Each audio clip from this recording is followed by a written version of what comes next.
Number 1 may come as a bit of a surprise to you, so stick around to find out who it is.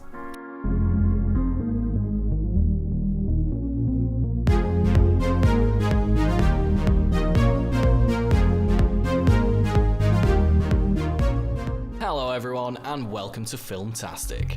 For our first video, we're going to be looking at our top 3 favourite superheroes.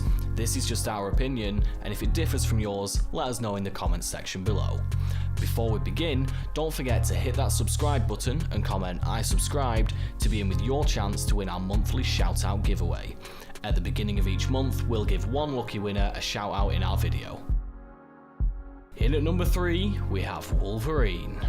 Wolverine was born as James Howlett in North Alberta, Canada during the late 1880s, supposedly to rich farm owners John and Elizabeth Howlett, though he's actually the illegitimate son of the Howlett's groundskeeper Thomas Logan. After Thomas is thrown off the Howlett's property for an attempted rape, apparently by his other son, simply named Dog, he returns to the Howlett Manor and kills John Howlett.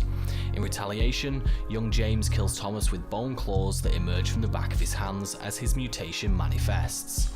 He flees with his childhood companion Rose and grows into manhood on a mining colony in the Yukon, adopting the name Logan. When Logan accidentally kills Rose with his claws, he flees the colony and lives in the wilderness among wolves, until he is captured and placed in a circus.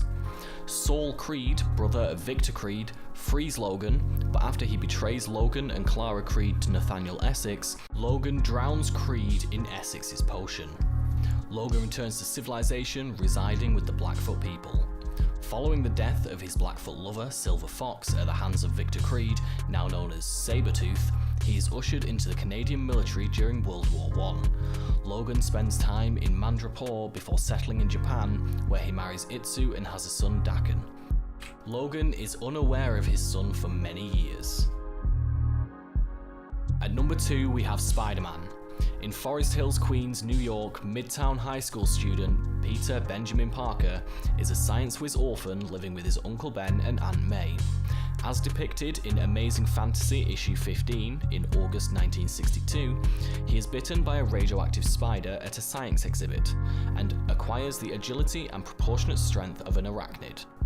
Along with heightened athletic abilities, Parker gains the ability to adhere to walls and ceilings. Through his native knack for science, he develops a gadget that lets him fire adhesive webbing of his own design through small wrist-mounted barrels.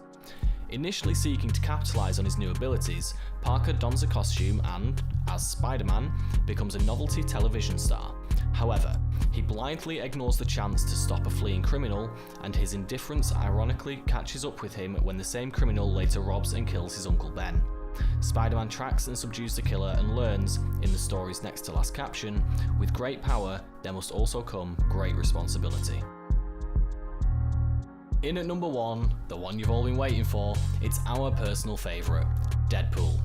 Deadpool was originally conceived as a parody of the DC character Deathstroke, which is why his real name, Wade Wilson, is so similar to Deathstroke's Slade Wilson, but his story grew in the telling. In his first appearance, he was an antagonist to the New Mutants, hired by evil mutant Genesis to take down X-Man Cable and his cohorts. He kept popping up for the next couple of years as a pain in someone or else's rear end in the likes of Daredevil and the Avengers, and eventually was popular enough that he got one of his own miniseries, one in 1993 by Liefeld and the next in 1994 by Mark Waid, who didn't like him. He finally landed an ongoing title in 1997 written by Joe Kelly, where the shenanigans became more overtly parodic of superhero comic tropes, and Deadpool became less of a villain and more of an anti-hero. Essentially, he's a sociopath trying to do good with a questionable grasp on morality. Kelly's comics are where Deadpool first starts breaking the fourth wall, although it was Kelly's successor, Christopher J. Priest, that really ran with that. Gail Simone took over from Priest after a year, where Deadpool became Agent X for a while. Or did he? And when that run was cancelled, Fabian Nicieza stepped up in 2004 for 50 issues of Cable and Deadpool, in which the two mutants continually thrashed out haphazard ways of working together.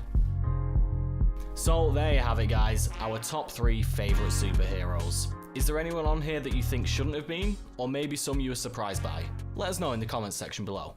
Until next time.